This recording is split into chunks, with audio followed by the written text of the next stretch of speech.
Hey everyone, my name's Jamila, and today I want to talk about the 12th house synastry. I've personally experienced this, but I don't want to speak about my experience today, although I may mention it here and there to give an example. But I want to talk about the 12th house in synastry in general. Now, this could be your Sun, your Moon, your Mercury, your Venus, your Mars, Neptune, Uranus, Pluto, and so forth. But this is a generalization of 12th house synastry. Now, what is the 12th house? Now, the 12th house is ruled by Neptune. Okay, and Neptune dissolves. Neptune is hidden. It's the unconscious. It's the unseen. It's hospitals, prisons. It's karma. It's dreams. It's the 5D. It's the spiritual realms. We have Jupiter there as well. This is higher wisdom. This is meditation. This is unconditional love. This is fantasies. This is what is lost, will it be found, But that's the 12th house. The 12th house is, it's a very complex house,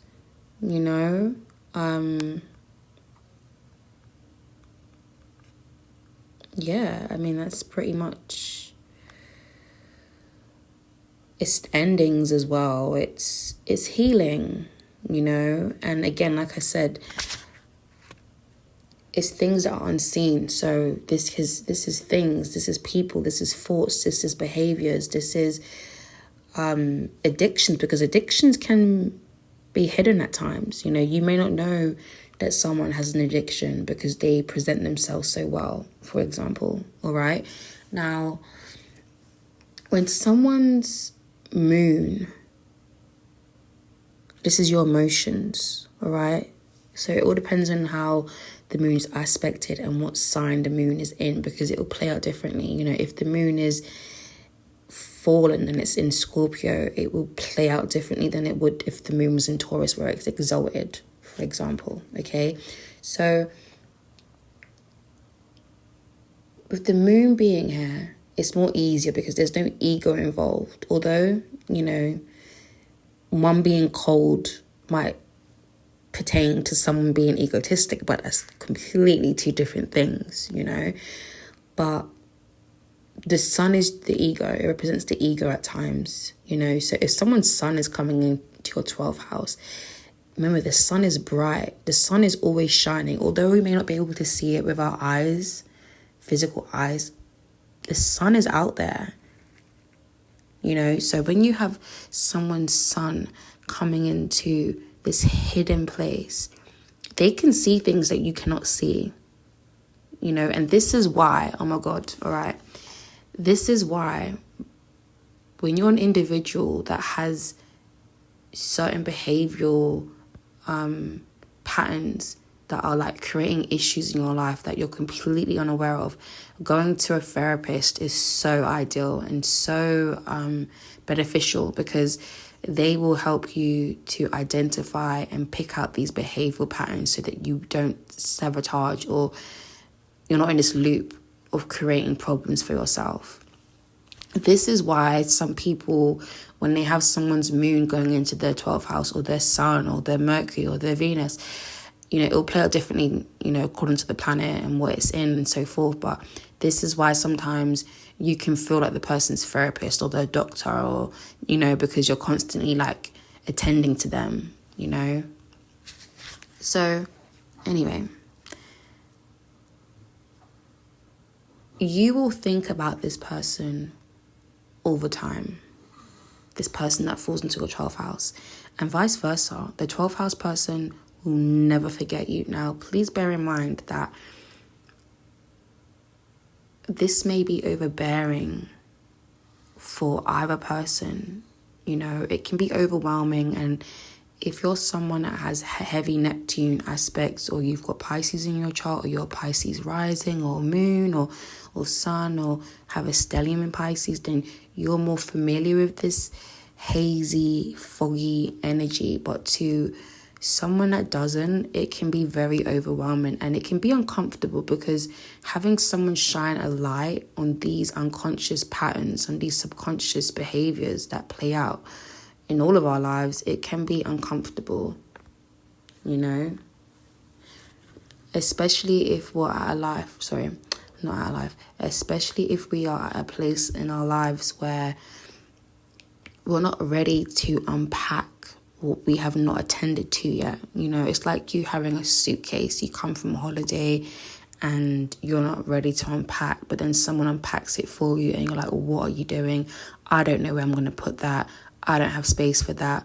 What are you doing? Leave that suitcase zipped. Don't touch it.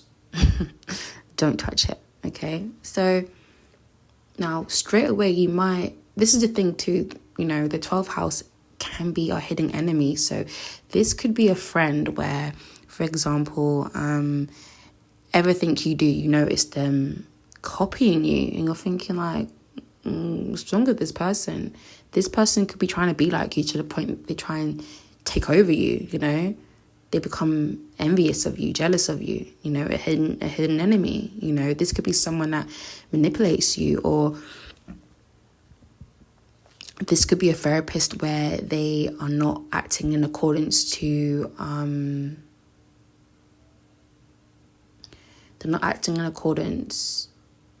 the client's needs, and they're taking advantage of that client because they know they're vulnerable. Do you get what I'm trying to say? I hope you get what I'm trying to say. So, what I will say is that when the moon is in someone's 12th house, this person accepts you unconditionally on a love spectrum where no matter how much pain you cause them, they're able to forgive you, you know. And it doesn't mean that you take advantage of this person, but I'm just letting you know, how this can play out. And you think about each other a lot, you know. The moon person or the 12th house person, it's usually the 12th house person, they will dream of the moon person. Sometimes they'll even dream of the person before they even enter their life as well. And I do want to mention the fact of that sometimes if you haven't resolved your subconscious matters, you can become paranoid to the point that you start creating scenarios. So you may think as a 12th house person, vice versa, you know, because the roles can be reversed. It's not always one way. It can be both ways, you know. It could be the 12th house person or the moon person. Now, although it does say that usually the 12th house person doesn't see what the planet person is doing, you know, but again, it can go vice versa. But what was I going to say? Oh, I hate when this happens. You could create scenarios in your head where you think the person, whether it's the 12th house person or the planet person, is doing things that they aren't actually doing. You know, you might think they're hiding things from you, but they're not actually hiding things from you. They're not. It's just because it's so foggy and it's so mysterious and it's so just like what's going on, it can become confusing, you know. And this is why communication is so important when it comes to the 12th house, you know.